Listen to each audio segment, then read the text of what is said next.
میں تمہیں طلاق دینا چاہتا ہوں۔ میز پہ کھانا لگاتے ہوئے اس کا پورا دھیان پلیٹیں سجانے میں تھا اور میری آنکھیں اس کے چہرے پہ جمی تھیں۔ میں نے آہستگی سے اس کا ہاتھ تھاما تو وہ چونک سی گئی۔ میں تم سے ایک ضروری بات کرنا چاہتا ہوں، کافی ہمت جتانے کے بعد بالآخر میرے منہ سے نکلا۔ وہ چپ چاپ کرسی پہ بیٹھ گئی۔ اس کی نگاہیں چاہے میز پہ مرکوز تھیں پر ان میں سے اٹھتا درد میں بخوبی محسوس کر رہا تھا۔ ایک پل کے لیے میری زبان پہ تالو سا لگ گیا پر جو میرے دماغ میں چل رہا تھا اسے بتانا بہت ضروری تھا۔ میں تمہیں طلاق دینا چاہتا ہوں۔ میری آنکھیں جھک گئیں۔ میری امید کے برعکس اس نے کسی قسم کی حیرانی یا پریشانی کا اظہار نہ کیا، بس نرم لہجے میں اتنا پوچھا، کیوں؟ میں نے اس کا سوال نظر انداز کیا۔ اسے میرا یہ رویہ گراں گزرا۔ ہاتھ میں پکڑا چمچ فرش پہ پھینک کے وہ چلانے لگی اور یہ کہہ کے وہاں سے اٹھ گئی کہ تم مرد نہیں ہو۔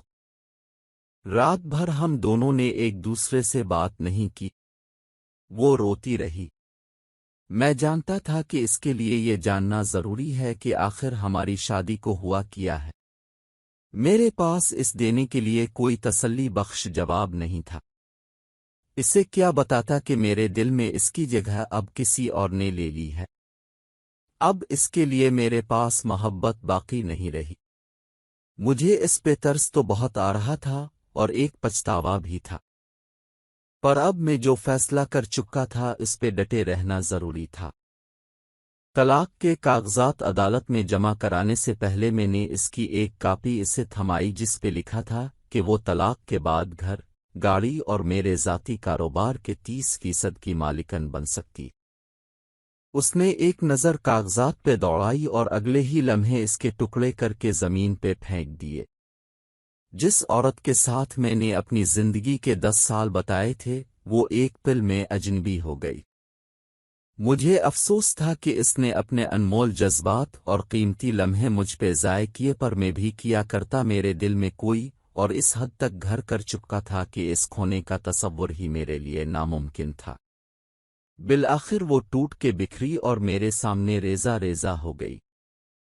اس کی آنکھوں میں آنسوں کا سمندر امڈ آیا تھا۔ شاید یہی وہ چیز تھی جو اس طلاق کے بعد میں دیکھنا چاہتا تھا۔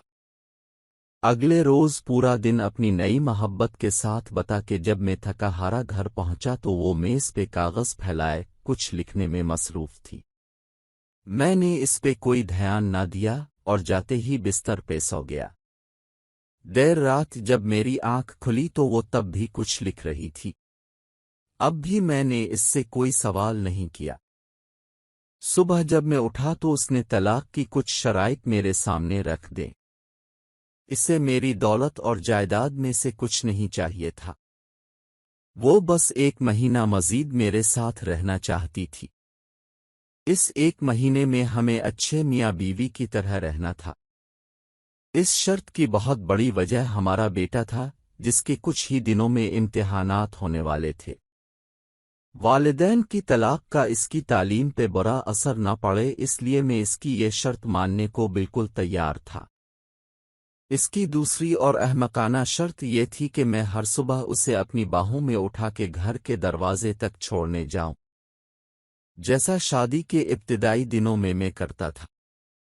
وہ جب کام پہ باہر جانے لگتی تو میں خود اسے اپنی باہوں میں اٹھا کے دروازے تک چھوڑ آتا تھا۔ حالانکہ میں اس کی یہ بات ماننے کو تیار نہیں تھا، لیکن ان آخری دنوں میں اس کا دل توڑنا مناسب نہیں لگ رہا تھا، اس لیے میں نے یہ شرط بھی مان لی۔ اس کی ان شرائط کے بارے میں جب میں نے اپنی نئی محبت سے ذکر کیا تو وہ ہنس بولی، وہ چاہے جو بھی کر لے ایک نہ ایک دن طلاق تو اسے ہونی ہی ہے۔ میری بیوی اور میں نے اپنی طلاق کے معاملے سے متعلق کسی اور سے ذکر نہ کیا۔ شرط کے مطابق پہلے دن جب مجھے اسے اٹھا کے دروازے تک چھوڑنے جانا تھا تو وہ لمحات ہم دنوں کے لیے بے حد عجیب تھے۔ ہچکچاتے ہوئے میں نے اسے اٹھایا تو اس نے بھی اپنی آنکھیں بند کر لیں۔ اتنے میں تالیوں کی ایک گونج ہم دونوں کے کانوں میں پڑی۔